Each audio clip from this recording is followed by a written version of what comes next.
Alors bonjour à tous. Aujourd'hui, nous continuons notre lecture de la Bible à la lumière de la tradition de l'Église et nous en sommes rendus au chapitre 15 du livre de l'Exode. Nous allons voir donc la victoire des fils d'Israël et le cantique qu'ils chantent justement pour fêter cette victoire sur l'esclavagisme qu'ils avaient subi en Égypte.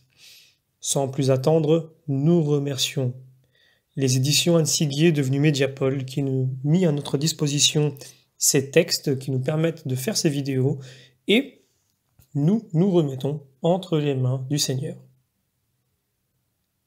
Notre Père, qui es aux cieux, que ton nom soit sanctifié, que ton règne vienne, que ta volonté soit faite sur la terre comme au ciel. Donne-nous aujourd'hui notre pain de ce jour, pardonne-nous nos offenses, comme nous pardonnons aussi à ceux qui nous ont offensés, et ne nous laisse pas entrer en tentation, mais délivre-nous du mal. Également, nous nous remettons entre les mains de notre Mère bienveillante, la Vierge Marie, qu'elle nous permette de nous rapprocher de son Fils comme nous le souhaitons, et c'est pour cette raison, entre autres évidemment, que nous faisons ce parcours de la Bible afin de mieux connaître son Fils à travers les Saintes Écritures. Dieu vous salue Marie, pleine de grâce, le Seigneur est avec vous, vous êtes bénie entre toutes les femmes, et Jésus, le fruit de vos entrailles, est béni. Sainte Marie, Mère de Dieu, priez pour nous pauvres pécheurs, maintenant et à l'heure de notre mort. Amen. Et comme toujours, nous faisons une demande spécifique à l'Esprit Saint, qu'il corrige en nous les erreurs éventuelles qui peuvent provenir de notre condition pécheresse. Et oui, nous pouvons mal comprendre les paroles qui sont prononcées, ou alors moi mal les formuler. Mais évidemment, nous avons confiance dans le fait que l'Esprit Saint veille et corrige les erreurs éventuelles qui ne sont pas dues de notre volonté, mais évidemment de notre condition. Sans plus attendre, je vous propose de faire un premier tir sur le chapitre 15 en lisant d'une traite l'ensemble du chapitre. Alors Moïse et les fils d'Israël chantèrent ce cantique à Yahvé. Ils dirent « Chantons pour Yahvé, fier entre les fiers, cheval et cavalier, il les a versés dans la mer. Ma force et mon cantique, c'est Yah, et mon salut, c'est lui. C'est lui mon Dieu, je lui rends gloire. Le Dieu de mon Père, je l'exalte. Yahvé est un homme de guerre, Yahvé c'est son nom. Les chars du Pharaon et son armée, il les a versés dans la mer. Ses grands chefs sont noyés dans la mer des roseaux. L'abîme les a recouverts. Ils sont tombés au fond comme une pierre. Ta droite, Yahvé, a montré sa puissance. Ta droite, Yahvé, a brisé l'ennemi. Dans le déploiement de ta gloire, tu terrasseras tes adversaires. Tu envoyas ta colère qui les dévora comme paille. Au souffle de ta fureur, les eaux s'amoncelèrent. Les flots se dressèrent comme un mur au cœur de la mer. L'abîme se figea. L'ennemi dit « Poursuivons, saisissons. Partageons les dépouilles, j'en aurai plein mon âme. Tirons l'épée, de ma main je les tuerai. » Ton souffle passa, la mer les recouvrit, tombèrent comme plomb dans les eaux magnifiques. Qui est semblable à toi parmi les dieux, Yahvé? Qui est semblable à toi, sainteté magnifique? Célèbre et redoutable, toi qui fais les merveilles. Tu étends ta droite, la terre les engouffre. Tu conduis par ta miséricorde ton peuple que tu as racheté, par ta force tu le portes, jusqu'à ta sainte demeure. Les peuples l'apprennent et frémissent, les douleurs secouent les Philistins, alors se troublent les princes d'Édom. Un tremblement saisit les guerriers de Moab, les habitants de Canaan s'effondrent. Sur eux tombe la terreur et l'effroi. Par la puissance de ton bras, ils se fichent comme pierre, tandis que passe ton peuple, Seigneur, ce peuple que tu t'es racheté. Tu les feras entrer, tu les planteras sur la montagne de ton héritage, que tu fixas pour ton lieu de repos. Ton temple, Adonai, bâti de tes mains. Yahvé règne dans les siècles à jamais. Oui, les chevaux du Pharaon sont entrés dans la mer, avec chars et guerriers, et sur eux le Seigneur rebâtit les eaux de la mer, tandis que les fils d'Israël passaient à pied sec au milieu de la mer. Myriam la prophétesse, sœur d'Aaron, prit en main le tambourin, et toutes les femmes s'avancèrent derrière elle, dansant avec des tambourins. Myriam conduisait le chœur en chantant. Chantons pour Yahvé, fier entre les fiers, cheval et cavalier, il les a versés dans la mer. Alors je m'arrête ici, nous reprendrons la suite de ce chapitre avec le chapitre 16 dans la prochaine vidéo. Mais voilà ce cantique, donc chanté par les enfants d'Israël. Alors il y a beaucoup de textes parallèles, mais commençons déjà par analyser ce que nous venons de lire. D'abord, le miracle du salut. On voit bien qu'il va de pair avec le chant d'action de grâce. Exactement comme la passion et la résurrection rédemptrice du Christ ne font qu'un avec la scène. Comme au ciel même, les élus, ayant passé la mer, chantent le cantique de Moïse, est-il spécifié, qui est aussi celui de l'agneau. Je peux vous lire ce passage d'ailleurs en Apocalypse chapitre 15. Je vis comme une mer de cristal mêlée de feu, et ceux qui ont vaincu la bête et son image, et le nombre de son nom, se tenaient debout sur la mer de cristal. Ils avaient les cithars de Dieu, et ils chantaient le cantique de Moïse, serviteur de Dieu, et le cantique de l'agneau, disant « Grandes et redoutables sont tes œuvres, Seigneur Dieu, Pantocrator. Justes et vraies sont tes voies, ô roi des nations. Qui ne te craindra, Seigneur, et nous rendra gloire à ton nom? Oui, tu es le seul saint. Oui, toutes les nations viendront et se prosterneront devant toi, parce que tes jugements se sont manifestés. » Voilà, donc pour revenir à notre texte, eh bien on peut aussi dire que toute la liturgie est eucharistique. Et c'est dans notre remerciement, et là je prends un commentaire de Divo Barsotti, que nous vivons notre salut. Ce n'est que par les sacrements, par la divine Eucharistie, que l'Église vit la rédemption du Christ. Il est impossible de dissocier le salut de la louange, l'acte par lequel Dieu nous sauve de l'acte qui nous fait l'acclamer et le louer. Notre salut et notre louange ne font qu'une seule chose, parce que seule la réponse à l'amour rend présent en nous l'amour même qui sauve. Alors, il est vrai également que le caractère guerrier, violent de cet hymne étonnera peut-être, tout comme certains peuvent se dire scandalisés du ton vindicatif et atroce des cantiques, notamment de Déborah ou de Judith, ou de la finale du psaume 137. Saint Grégoire de Nice l'a déjà expliqué en donnant l'interprétation chrétienne. Mais que peut-on dire? L'histoire du salut, comme celle de la création elle-même, est un combat où les puissances du mal qui essaient de contrecarrer le dessein éternel se trouvent finalement vaincues par Dieu. Et là, on a beaucoup de textes parallèles, notamment en Job, dans les psaumes, etc. Nous n'aurions pas à être sauvés si nous n'étions en péril. Que ce soit contre Pharaon, Nabuchodonosor, ou la bête au service du dragon et de Satan, Dieu doit intervenir fortement. Même si le Nouveau Testament nous apprend que Dieu vint en se faisant lui-même agneau.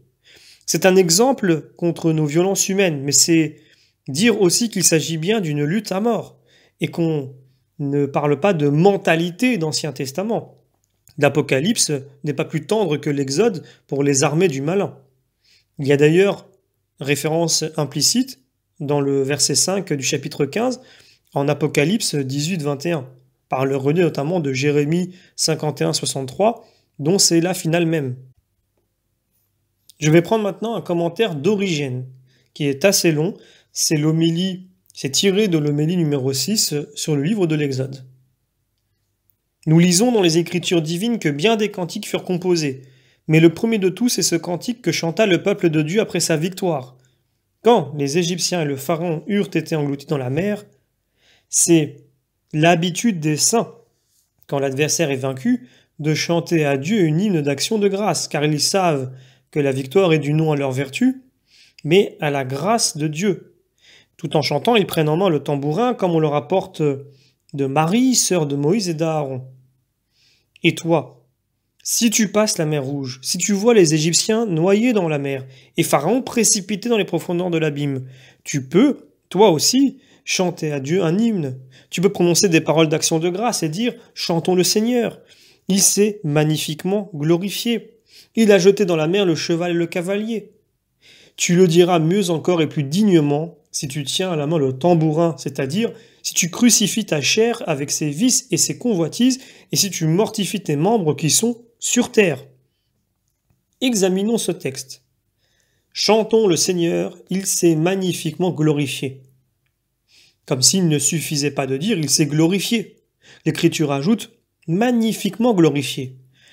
À vrai dire, il y a une différence, autant que je puis m'en rendre compte, entre se glorifier ou se glorifier magnifiquement. Car mon Seigneur Jésus-Christ, quand il prit chair de la Vierge Marie pour notre salut, se glorifia certes, puisqu'il vint chercher ceux qui avaient péri, mais on ne peut dire qu'alors il se soit magnifiquement glorifié, puisque le prophète dit de lui, nous l'avons vu, il n'avait plus ni l'apparence, ni beauté, et son visage était méprisable pour les fils des hommes. Il se glorifia encore quand il fut élevé sur la croix et souffrit la mort. Veux-tu savoir s'il s'est alors glorifié? Il dit lui-même, Père, l'heure vient, glorifie ton Fils pour que ton Fils te glorifie. Même la passion de la croix fut donc pour lui une gloire, mais cette gloire n'était pas magnifique, elle était humble. Et l'apôtre dit au Christ, il s'est humilié jusqu'à la mort de la croix. Les prophètes avaient prédit, condamnons-le à la mort la plus honteuse. Et son jugement fut exalté dans l'humilité. Donc en toutes ces occasions, le Seigneur s'est glorifié, mais humblement pour ainsi dire. Il ne s'est pas alors magnifiquement glorifié. Il fallait que le Christ souffrit tout cela et entra ainsi dans sa gloire. Mais quand il viendra dans la gloire du Père et des anges saints, quand il viendra en majesté pour juger la terre, quand il tuera du souffle de sa bouche le véritable Pharaon qui est le diable, quand il resplendira dans la majesté de son Père et qu'après son avènement dans l'humilité, il nous manifestera son second avènement dans la gloire, alors nous pourrons dire non seulement que le Seigneur s'est glorifié, mais qu'il s'est magnifiquement glorifié, car tous rendront au Fils le même honneur qu'au Père. Voilà donc un beau commentaire d'Origène, et je voudrais prendre un texte parallèle, Psaume 77, avant de continuer. Dieu, tes voies sont mystères, quel Dieu est grand comme notre Dieu. Tu es le Dieu qui fait les merveilles, tu révélas au peuple ta puissance. Par la force de ton bras, tu rachetas ton peuple, les fils de Jacob et de Joseph. Dieu, les eaux de la mer t'ont vu, et te voyant elles gémir dans l'épouvante des abîmes. Ta voix passe au milieu de la mer, ton chemin par l'océan des eaux, tes traces, nul ne les collait. Par la main de Moïse et d'Aaron, c'est toi qui conduisais ton peuple. Alors reprenons quelques passages en particulier, je reprends notamment les versets 10 à 11. Ton souffle passa, la mer les recouvrit, tombèrent comme plomb dans les eaux magnifiques. Qui est semblable à toi parmi les dieux, Yahvé? Qui est semblable à toi, sainteté magnifique? Donc nous avons le mot magnifique là qui revient. C'est bien le même mot pour les eaux vengeresses et la sainteté de Dieu. Il est l'amour, mais aussi le redoutable. Nous n'avons pas à choisir ni à opposer. C'est tout à prendre ou à laisser de Dieu tel que lui-même se révèle. Toi qui fais les merveilles, est-il écrit. Voilà donné au passage de la mer son titre de Mirabilia Dei. Je prends maintenant les versets 13 à 17 où il est indiqué « Jusqu'à ta demeure » ou plutôt « Tu conduis par ta miséricorde ton peuple que tu as racheté, par ta force tu le portes jusqu'à ta sainte demeure. Les peuples l'apprennent et frémissent, les douleurs secouent les Philistins, alors se troublent les princes d'Édom. Un tremblement saisit les guerriers de Moab, les habitants de Canaan s'effondrent, sur eux tombe la terreur et l'effroi, par la puissance de ton bras ils se figent comme pierre, tandis que passe ton peuple Seigneur, ce peuple que tu t'es racheté. Tu les feras entrer, tu les planteras sur la montagne de ton héritage, que tu fixas pour ton lieu de repos, ton temple, Adonai, bâti de tes mains. Alors voilà le rappel du vrai terme de l'Exode. Non pas tant la terre promise que le tabernacle, la demeure de Dieu avec les hommes, par l'alliance et le culte. Je peux prendre un commentaire d'Origène. Tu as conduit dans ta justice ce peuple qui est tien, et que tu as délivré. Tu l'as consolé dans ta force, dans ton saint repos. Le Seigneur a conduit dans la justice son peuple qu'il a délivré par le bain de la régénération. Il l'a consolé par la consolation de l'Esprit Saint dans sa force et dans son repos. Car pour ceux qui peinent, l'espérance des biens futurs est un repos, de même que l'espoir de la couronne adoucit les blessures des athlètes. Je reprends un autre commentaire d'Origène qui commente qu'ils deviennent comme une pierre, tandis que passe ton peuple, Seigneur, tandis que passe ton peuple, celui que tu as racheté. Voici ce que commente Origène sur ce passage de l'Exode. Certains accusent le Dieu créateur de sévérité, mais le texte ne dit pas simplement qu'ils deviennent comme une pierre. Il précise aussitôt « tandis que passe ton peuple, Seigneur ». On demande encore comment Dieu a pu acquérir ce qui est sien. Écoute le prophète. Pour vos péchés, vous avez été vendus. Pour vos iniquités, j'ai renvoyé votre mère. Tu vois bien que chacun de nous est vendu pour ses péchés. Nous appartenons à Dieu parce que nous sommes ses créatures, mais nous sommes devenus esclaves du diable parce que vendus pour nos péchés. Le Christ est venu, il nous a rachetés. Ainsi, il nous a repris comme les siens qu'il avait créés, mais il nous a rachetés comme des étrangers qui étaient passés à un autre maître. Oui, le Christ nous a rachetés parce qu'il a donné son sang comme paiement. Mais le diable, qu'avait-il donc payé pour son marché? Écoute, la monnaie du diable, c'est l'homicide, car il est homicide depuis le commencement. Si tu commets un homicide, tu reçois la monnaie du diable. L'adultère est encore la monnaie du diable. Hélas, je crains que même parmi ceux qui sont ici présents et que nous connaissons, il y en ait à qui le diable glisse cette monnaie. Et Origène continue, « Conduis-les, plante-les sur la montagne de ton héritage. » Il commente ce passage. « Ne dirait-on pas qu'il s'agit d'enfants conduits à l'école? Écoute maintenant comment Dieu plante, psaume 80. Tu transporteras d'Égypte une vigne, expulsa les nations pour la replanter. Devant elle, tu fis place nette. Tu enfouis ses racines, elle remplit la terre. Son ombre couvrit les montagnes et ses pampres les cèdres de Dieu. Dieu plante sur les montagnes, sur les lieux élevés, ceux qu'il a conduits à la foi, il veut que leur vie soit sublime, jusqu'au plus haut cèdre de Dieu. » Et Origène continue, il reprend le passage. « Dans ta demeure que tu as préparée, ton temple bâti de tes mains. » Il commente. « Écoute encore saint Paul, vous êtes la culture de Dieu, vous êtes l'architecture de Dieu. Quel est donc ce sanctuaire qui n'est pas fait de main d'homme mais préparé par la main de Dieu ? Le livre des Proverbes dit que la sagesse s'est bâtie une maison. J'estime que ceci doit s'entendre de l'incarnation du Seigneur, car ce n'est pas de main d'homme que le temple de sa chair s'est édifié en la Vierge. Mais comme l'avait dit le prophète Daniel, la pierre détachée sans qu'une main la touche est devenue une grande montagne. Tel est le temple de la chair assumé par le Verbe, détaché de la substance humaine sans l'œuvre de l'homme. Également, il reprend ce passage « Seigneur qui règne dans les siècles des siècles et au-delà », il commente ces mots « au-delà » ne laissent subsister aucune idée de limite. Et il reprend « La cavalerie du Pharaon est entrée dans la mer avec ses chars et ses équipages, et le Seigneur a ramené sur eux les eaux de la mer. Mais les fils d'Israël marchèrent à pied sec au milieu de la mer. » Il commente « Toi aussi, tu peux marcher à pied sec au milieu de la mer.